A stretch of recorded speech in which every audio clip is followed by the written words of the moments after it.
it's April, and welcome to episode 3 of a Grain podcast.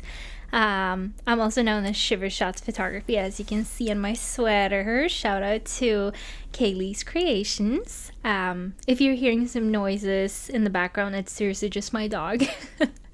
My husband, he's in the field, so she kind of has to stay with me. She's a very needy dog. So, yeah, excuse her if you hear some grooming stuff. I literally had to redo this episode like 2-3 times because she's just so noisy. But regardless, if you're watching this on YouTube too, you can probably see I have a little bit nicer studio. I worked really hard on making this look a little bit prettier than what it was. And yeah, super excited to be here with you today. I know there's not that many people that listen to the podcast, but I'm not really making it to be the super popular podcast with a bunch of views, but I'm mostly just making it for me to have an outlet to chat and talk. And then you, obviously, that is listening can also just tune in, make it feel like you're on FaceTime with me.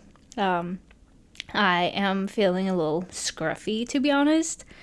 It's always hard when, as a military wife, when husbands go into the field or they go on deployments and you're kind of just like stuck alone at home. I'm so used to being with my person all the time, so I obviously miss my husband.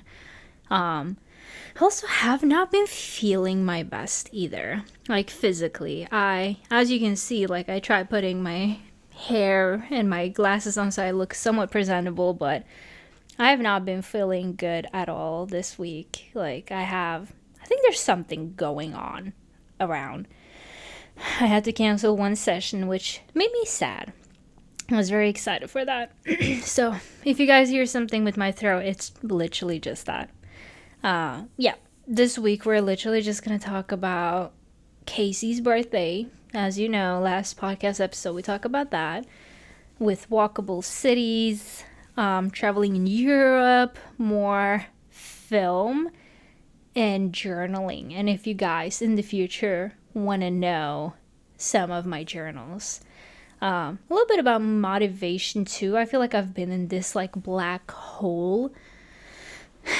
And I think me as a photographer and a business owner, there's just so many things that has to be done that at the end of the day I kind of get stagnant a little bit when there's just too much.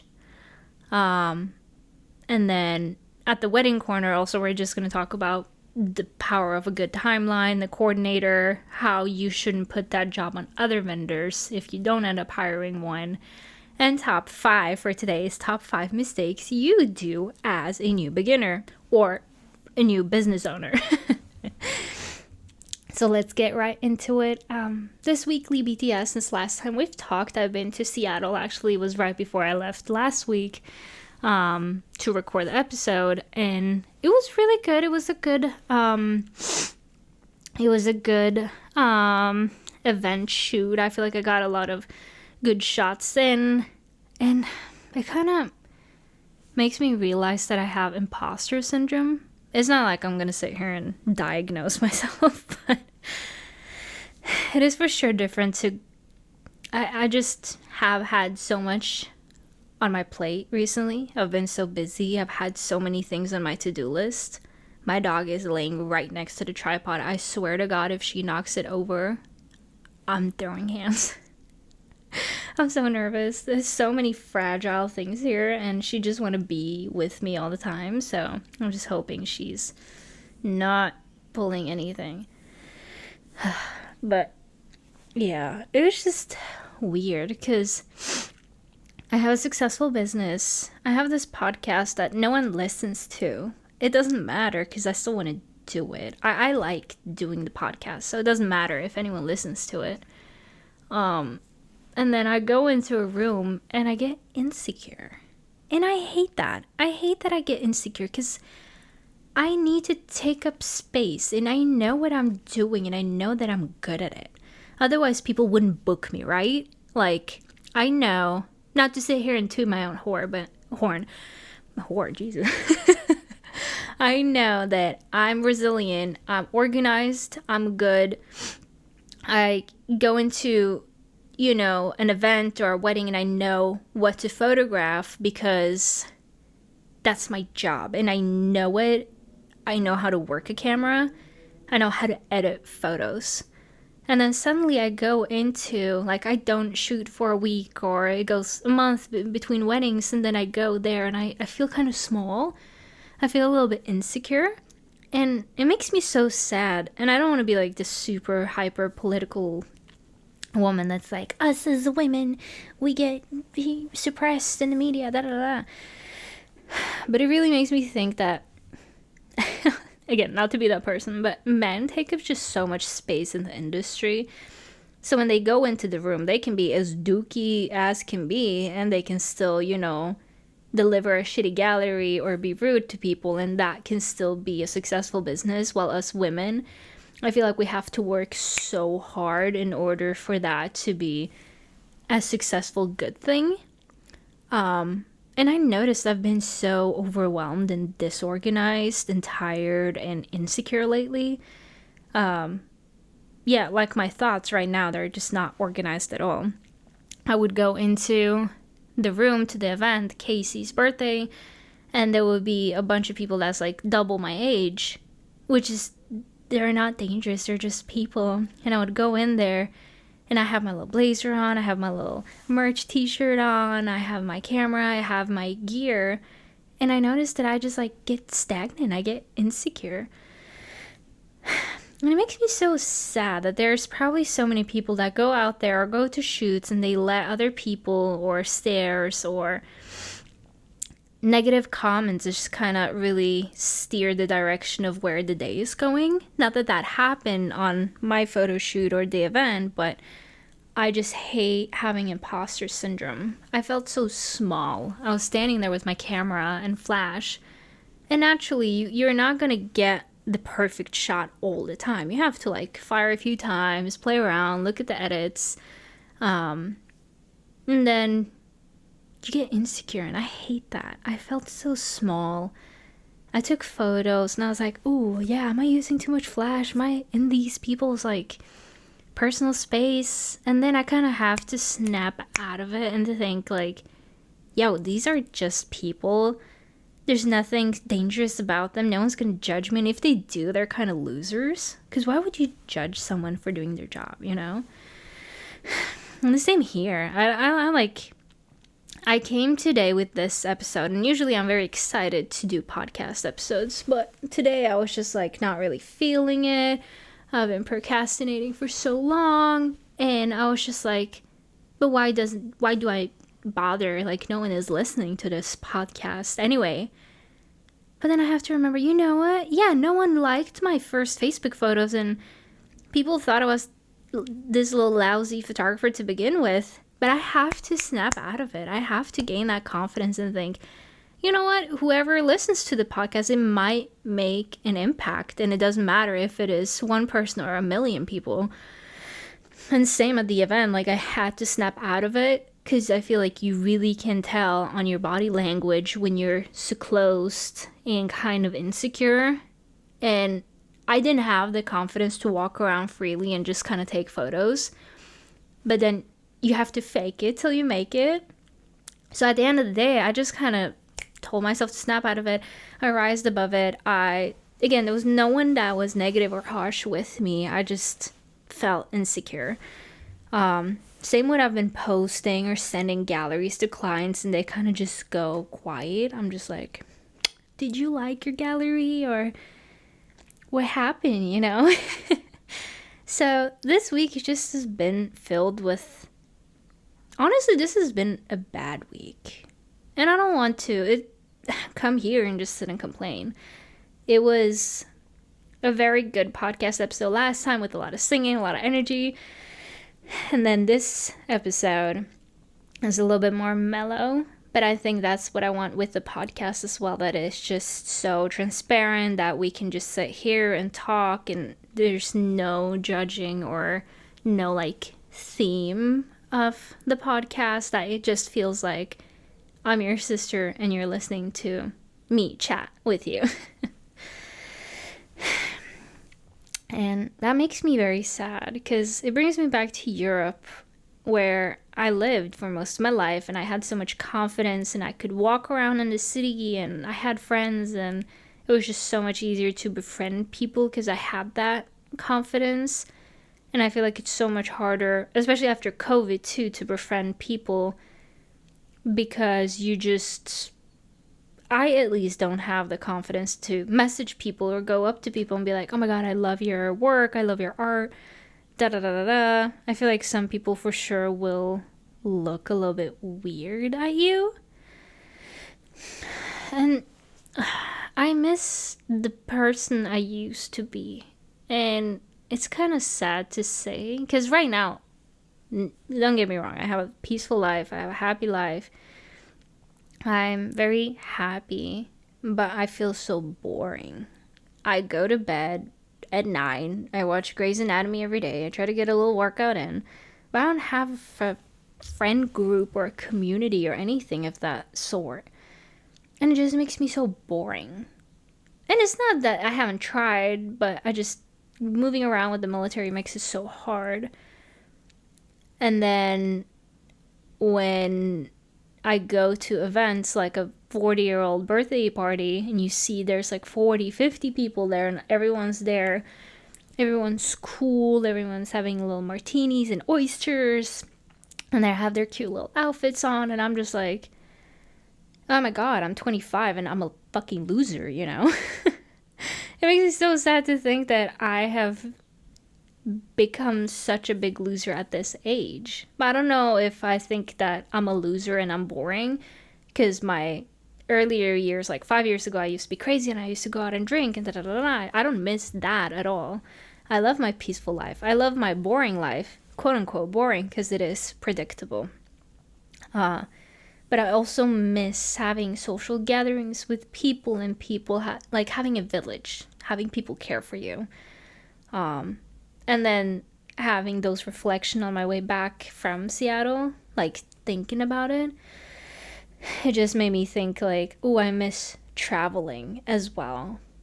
And I have a travel journal, so please let me know if you guys want me to read some of the travel journal pages, because I have so much fun stuff from when I was like 21 years old. I was traveling alone in London. I went alone to Italy. I was just like so fearless and doing whatever. And now obviously we have a dog and I have a husband and military life, and it's just a little bit more unpredictable and we have to kind of stabilize a little bit. But I am trying to solo travel more, especially when my husband is gone. Like now I do have a trip planned to Asia by myself. I'm going to try to go to Montana. I have an Iceland trip too. I am so excited about that. It was actually such a funny story because in Norway we have something called a confirmation. It's kind of like a quinceañera here in the States, that when you become, 13 or 14, you get a big kind of celebratory party, just confirming that, hey, confirmation, you are becoming a child to an adult. And it's like a Christian thing, and you have to go to Christian courses, and it's a very big thing in Norway. And then my little brother is having that in May. Originally, I wasn't able to go because of a wedding, but that got canceled. So I was like, you know what? I'm going to just look at prices.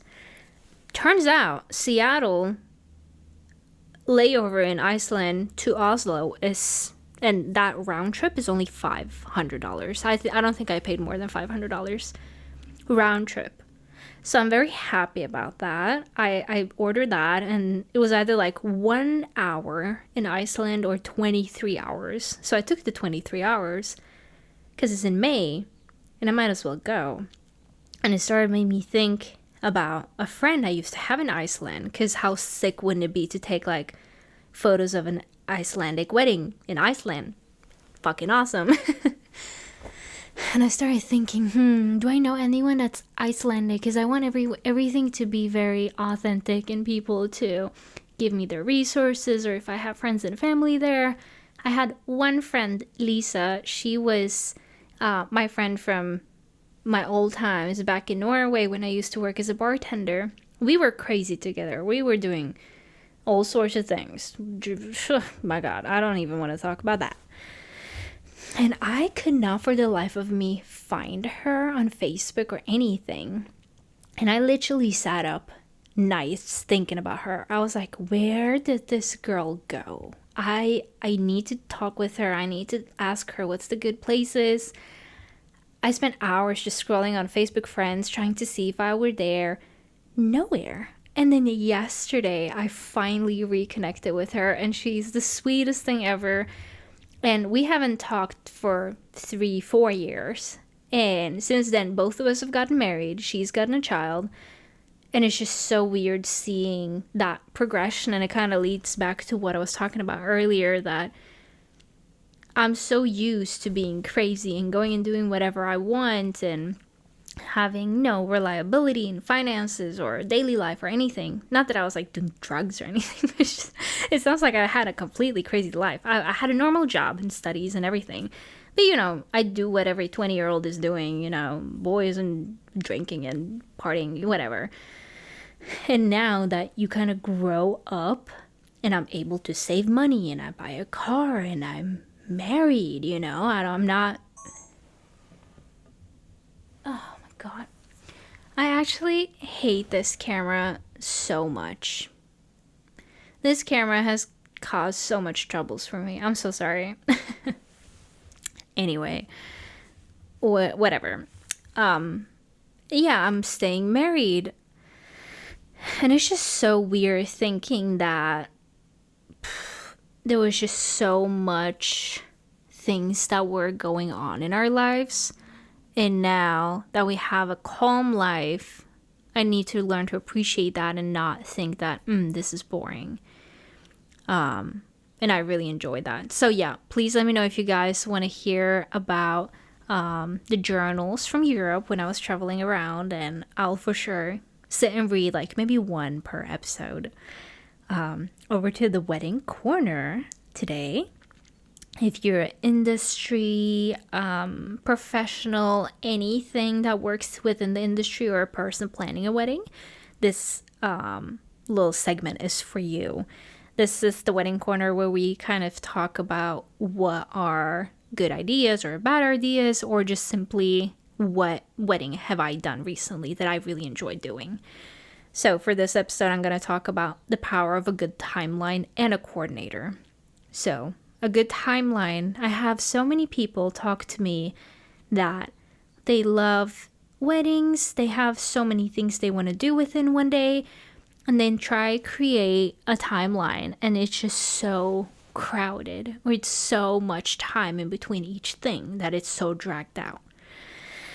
And every time I book a client or I even chat with a client, I always try to let them know I have like this wedding binder that I send out to people, and in one of those it says a typical timeline for 10-hour day, 8-hour day, and a 6-hour day, which usually helps a lot of people, because if you're like me, you kind of never gotten married, you don't know how a wedding day looks like, you don't know if family photos takes 2 hours or 30 minutes, and it also really depends. So it's nothing like a copy paste thing, but I want to be able to help create something that helps my brides. And then one thing I really enjoy doing, actually, we're going to take you through a normal wedding day, how that looks like. So it's different from everywhere in the world. Here in Washington, in the States, here is what I see is the most usual. So if you have booked me for, let's say, 10 hours, I will arrive at, let's say, 11. I will arrive in a hotel or an Airbnb when you and your girls or you and your people are getting ready. I'll take photos of you guys getting ready, and then you will also give me your Flatlay box. We have talked about this earlier, where you give me a box with your sentimentals, that being your ring, your partner's bow tie, flowers, small photos, notes from your past. It can be anything. And I put that down on a blank sheet, and I just pose it and make it look nice. Invites as well. And that's also one thing that I've been really wanting to become better at, designing and making it look nice, because that's something that I think is so pretty to have on your portfolio or just like in a wedding gallery in general. It's just a nice, good back or flat lay. But that also needs preparation from the client itself. Like, you have to make me a box of good things. And if you want a super beautiful flat lay, you have to have super beautiful things. Like, you have to have, you can't just want something on Pinterest and not give me that. So I love doing those. Usually the person will put on their clothes. That's when I take photos too. That sounds creepy. Not in that way. But I will take some photos of people, like the last little touches. I'll go take photos of partner B that has like their wedding party, whatever, getting ready, and then first look. I always recommend a first look because it just takes so many nerves away. Usually like a private vow too, so you kind of just get those nerves over. The ceremony is just a fun thing. You don't have to stress or worry about anything. I really enjoy that because there's nothing stressful about it, After that ceremony goes how it goes. I usually don't like taking too many photos before a wedding, before the ceremony, because it's just kind of, just want to vibe with your people. You don't want the entire guest list to see you either. You want to eat and relax a little bit, so for sure before that, just kind of relax, have some buffer time as well. The ceremony goes as it goes. Signing after that, and then family photos is nice to have because then everyone is already there. I recommend starting with the elderly first so they can go sit as soon as possible. With that, the other guests that are not immediate family or a wedding party, they go immediately to cocktail hour. Cocktail hour being you just sit and eat some appetizers and you just chit chat and you find your seat. That's perfect. And I'm not talking like step by step exactly what I do on every single wedding day. Like, I do so much in between these. So if you're a bride or a couple listening and you're just like, oh my gosh, she doesn't take photos of that. It's just like, I do, but I'm not going to over explain it here because not everyone is in the industry. So they don't care that much either. But for that too, family photos, immediate family and wedding party photos is always just so nice to do afterwards. I always try to limit that to 30 minutes. We rarely need anything more than that, especially if people are listening, and I'm very stern when it comes to that. I'm very like, all right, everyone, my name is April. If you're not ready for the photo, fuck off out of here. Like, I do not care. If you're fixing your hair, no, you're not doing that.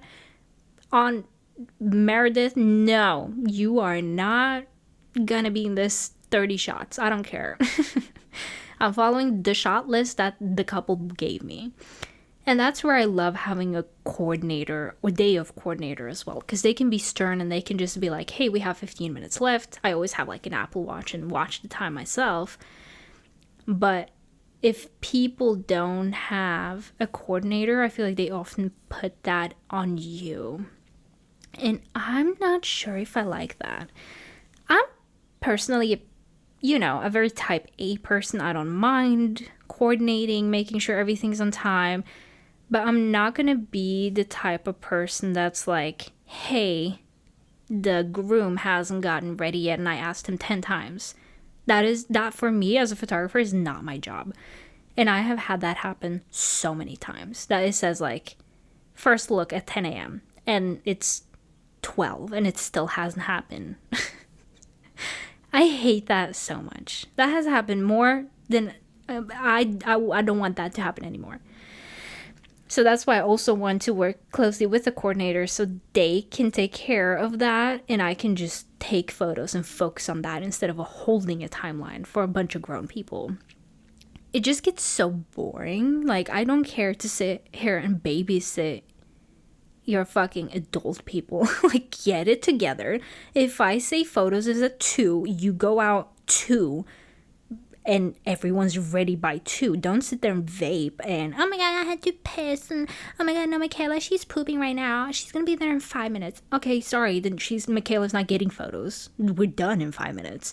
We had 5 minutes to begin with. What are you guys doing? Oh my God. I love my clients, but some people are fucking messy. And I try to be stern. I try to, especially the boys. Groom and the groomsmen cannot listen to instructions for the life of them. And it annoys me so much to the point where I become like a stern, bitchy, I feel like a kindergarten teacher.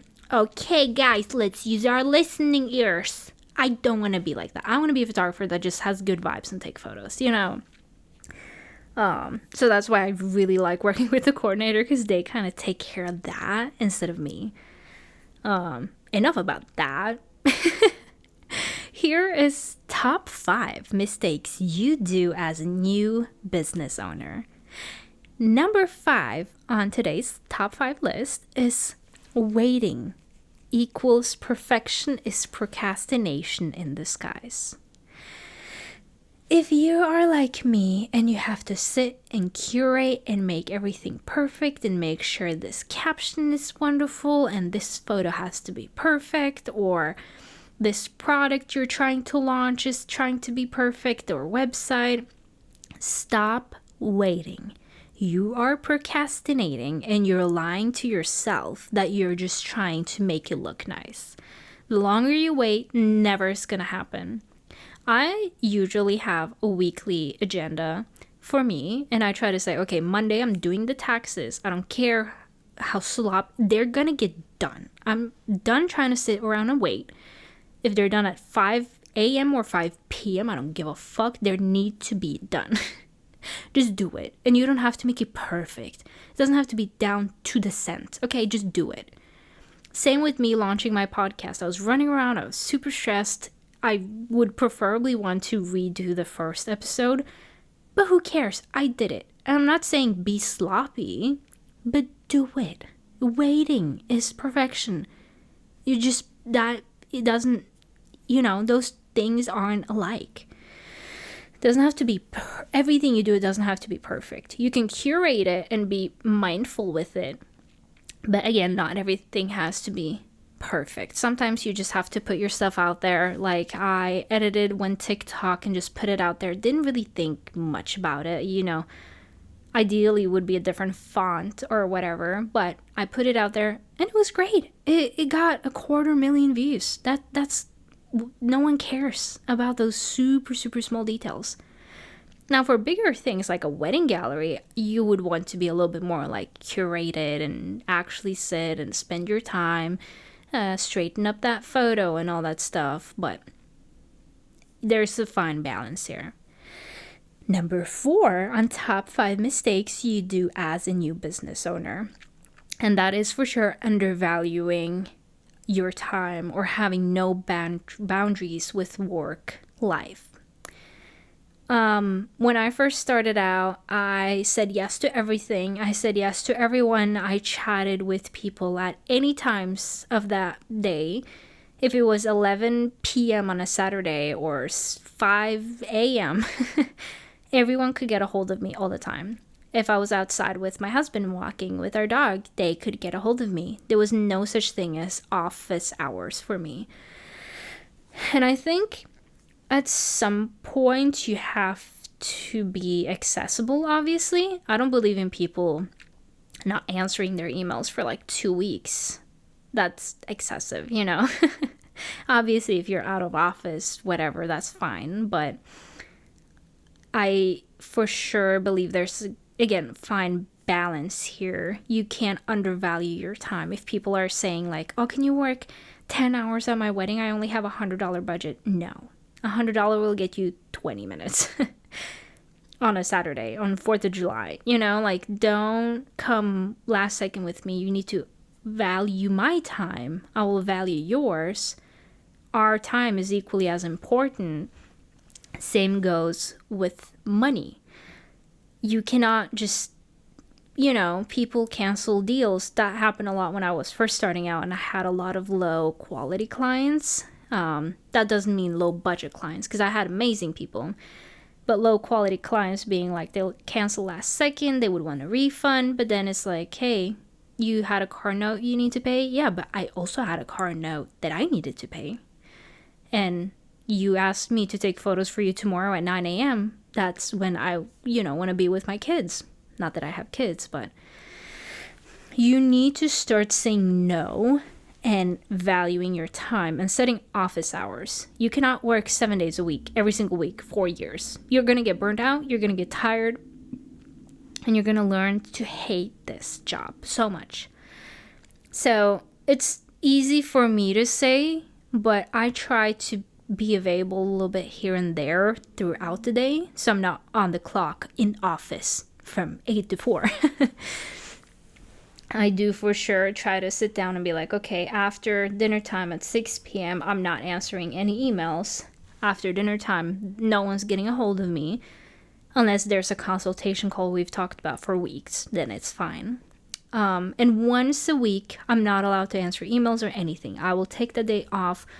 I'll not think about strategies, Instagram, anything. You need a day where you completely disconnect from work. Same with periods. If you need to take 2-week period time where you go on holiday, seriously log out and do not answer people and have a automatic I'm out of office email. People are not going to die. You're fine. Unless you're working in healthcare, everyone's going to be fine. They're not going to need their photos. Like, deliver at perfect time, answer within a reasonable time, but please respect yourself, your family, and the people around you. Number 3 on top 5 mistakes you do as a new business owner is having imposter syndrome. This is exactly what we talked about in the first bit of the podcast. It's just you don't think you belong in the room. You get insecure. There's always going to be someone better than you. And it's always going to be someone that discusses that. A good example is Alyssa Liu. She won gold in figure skating in women in the Olympics. And people are discussing, oh my God, but the Sharasho from Russia is so much better. Da, da, da. Who cares? She went in there with confidence and she won the gold medal. If you go in a room with confidence, you too are going to win the gold medal. There is a fine line again with everything. You don't have to ever be cocky. You have to be graceful and elegant with it. But also go in with confidence. You're in the room. You belong to be there. You belong to take up space. You belong to introduce yourself and be assertive, and also understand that, hey, I got hired to do this job. I'm really good at this job, and I trust that I do the job good. So does my clients that hired me and paid me money to do the job. So stop trying to make yourself small. Stop, use a good volume on your voice when you're taking family photos, for example. Or if you own a cafe, go in there with a good business outfit and say hey, yes, I'm the owner. What may I help you with, ma'am? Own your shit. Stop being afraid. You need more confidence, almost to the point where you feel a little bit ridiculous. That's where it's a good sweet spot. Which leads me to number 2. Oh my God, this ranking is completely wrong, but we've done 5, waiting. Number 4, I can't count, undervaluing your time. Number 3, imposter syndrome. And number 2 of top 5 mistakes you do as a new business owner is not having your finances or professionality paperwork in order. So I just did my taxes. I don't think I would have gotten that much tax refund if I wasn't sitting and filing everything. So how I do it is I have a big spreadsheet and I say commission and fees. There is a $2 fee from this income that I get. From $1,000, I have to pay $20 fee, banking fee, credit card fee, whatever. And then people may be thinking that $3 here and $3 there, that doesn't matter. And then at the end of the year, that came out to $1,000 that's deducted on my taxes that I do not have to pay. So it is a lot. So if you're very professional and you count your miles where you're driving to work and your square fee in your room where you're sitting and doing your podcast and you're actually really good at, that's what we would call bookkeeping, just like really keeping your shit together and taking care of receipts, you can claim so much on your taxes. You know, obviously don't claim a brand new Lamborghini. But if you're graceful and keep your taxes very professional, that is going to take you so far, especially with taxes, just filing stuff, licensing. I personally would want to hire a person that has all her licenses. She has an insurance. She has all of her bookkeeping, all of her receipts very nice and tidy. Again, doesn't have to be perfect. Like we said earlier, you don't have to wait. You just have to scan them. At least you have them in the phone. I would much rather have a person that has a future for herself as well. That from $1,000, you're not pocketing $1,000, you're paying $20 for fees, and you're putting aside 5% for investment and then 10% for a 401k retirement plan. So you're really looking out for yourself. Let's call that person A. And then the person B, she's a little bit late. She doesn't have a license. Oh, I don't know what an LLC is. Yeah, no, I never pay taxes. I don't like IRS. I like the $1,000 I see in my bank account every month. I just take and use it whenever. Deductible, I have no idea what that is. Would you either hire person A or person B? I personally would hire person A because she has her shit together. IRS is not knocking on her door in 3 years. And if you're taking your personal finances and stuff so serious, I know for sure that my photos and my business is taken care of with her. And I'm not saying that person B is a bad person. I know many people that have been in the industry for 10 years and they've never paid taxes. But honestly, it is 2026. You know how to Google. You can ask ChatGPT. ChatGPT today, by the way, was my absolute best friend. I asked them so many things. What is this? What's the square meter? What's this, and this? Business meal, how many % of that is deductible? A business asset, what I can depreciate from that. There's just so many things that you can Google in this day and age that you must be absolutely crazy to say, oh, I didn't do taxes because I just don't know how. You start with tracking everything that is used for your business and you carry a receipt and you're professional. If 500 million people can do it, so can you, you know? Yeah, I think that's number 2. That's just like, you just have to get your shit together, get your paperwork all together. Business, license, insurance is so much better to have that than to sit and think and just make a reminder on your phone then. Same with just everyday things in life. When your tabs are expired, when your insurance is expired, when your license is expired, just get your stuff together. It drives me crazy that people don't do that. And then number 1 on top 5 mistakes you do as a business owner, and that's being unprofessional. That's you being the person B. Like we talked about earlier, you don't answer emails in time, you don't have a license, you don't have insurance for your equipment, you forgot to charge your batteries for this, you forgot to clean this countertop, you are opening late, you're arriving late. No. If you want to be a successful business owner, you have to work, you have to be tidy, you have to be organized, and you have to be professional. You guys have no idea how many times I've got so annoyed at clients. Excuse me, Jesus, that's so loud. We live in a military base, if you didn't know, so there are helicopters here quite a bit.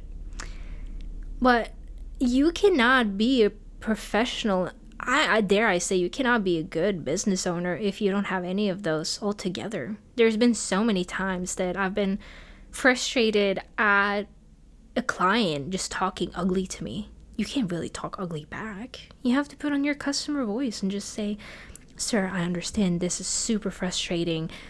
let's just work together with this, and the photo should be done within 30 seconds, okay? I know this is boring as shit. Just work with me. I know. Or do you prefer not to get photos at all? That's your choice, dude. You know, preferably, I would have punched him in the mouth. But we don't do that. Same with being just like overly emotional or overly political in social media. Just like, keep it together. If you have blanked out and you don't know what to answer on ChatGPT or don't know what to answer on like a gnarly email. I've had gnarly people email me bullshit every day. I latest at around Christmas, around my own wedding too. My own wedding was 18th of December. My birthday is the 16th. I was in Florida. It was Christmas times. I just didn't have time to sit and go back and forth. It was just one client trying to hustle me for some fucking nickel and dimes. It was just, I proposed a package that was way below my pricing, but I said it was fine because I just want to get those book filled. She just went back and forth with me, wanted the bigger package. I said, fine, here's the proposal, here's the contract for the bigger package. Oh man, why is this so much more expensive? And I was like, guys, bitch, you took the bigger package. What the fuck more do you want from me? You took the bigger, like, why are you wasting my time? Can you say that on email? No, you can't. You just have to say, hello, ma'am. Thank you so much for your interest. I have decided that I'm going to let you guys go, and then you can find someone that perfectly aligns with your beliefs and your timeline over this. Like, it didn't come automatically. That's not verbatim the email either. But after so many emails back and forth and this, and I had to tweak this, and I have to remove this from the... No. What I want to email is fuck off. What I didn't email is that. So just be professional. There's so many people that are just super emotional, or they get mad at clients and they go on Instagram Live or tag them on Instagram stories, and I'm just like, man, you are so unprofessional. In the professional world, there's nowhere for you to be dramatic. You just have to be stone-faced. You just have to be professional. You just have to have your paperwork all together. And yeah, same goes to answering emails. You cannot expect to get a lot of business if you take 3 weeks to answer. Like, okay, don't come for me if you're just like, oh, but I'm a mom and I was on sick leave and I have cancer. It obviously doesn't apply to you, girl. But if you're just like, this is your full-time job and you spend 2 weeks answering my email, I don't want to hire you as a photographer. What are you doing spending 2 weeks answering my email? That's just annoying. Same with just like coming late to sessions, coming late to weddings, sending invoice. Like, I have to ask you to send me your contract, or I have to message you and be like, hey, where's my parcel package that I ordered 5 weeks ago? Oh, I'm sorry, I forgot it. Okay, cancel my shit. I don't ever want to talk with you. So I think that concludes the 5 mistakes that you do as a new business owner. I hope you can learn a little bit from me. If you hear some doggy noises in the background, we have a cute little sleepy Luna here. All right, mama. Hi, baby. Oh, she's so cute. I'm so sorry again that we're having some problems with the camera. My camera keeps overheating. So if someone has like some recommendations on what to do, please help me. It has been very nice to actually sit and talk with you guys today. I noticed that it loosened up quite a bit. I was a little rusty to begin with. I felt a little bit insecure because, I don't know, a part of me thinks it's kind of cringe to do podcasts. But I'm very happy that I sat down and talked with you guys today. Whoever's listening, I know my family is. Thank you so much. Nagowal bichang. That means I love you very much in my language. I hope you guys got something informational out of this podcast, whether that is wedding, business owner, or just you sat down and listened to me chat. Thank you so much for listening to episode 3 of Grain Podcast. I have been your host, April Shivers, also known as SHIVRSHOTS Photography. New episodes come every Friday at midnight, Pacific time? I don't know, California time. And I will chat with you guys next Friday. Thank you and goodbye.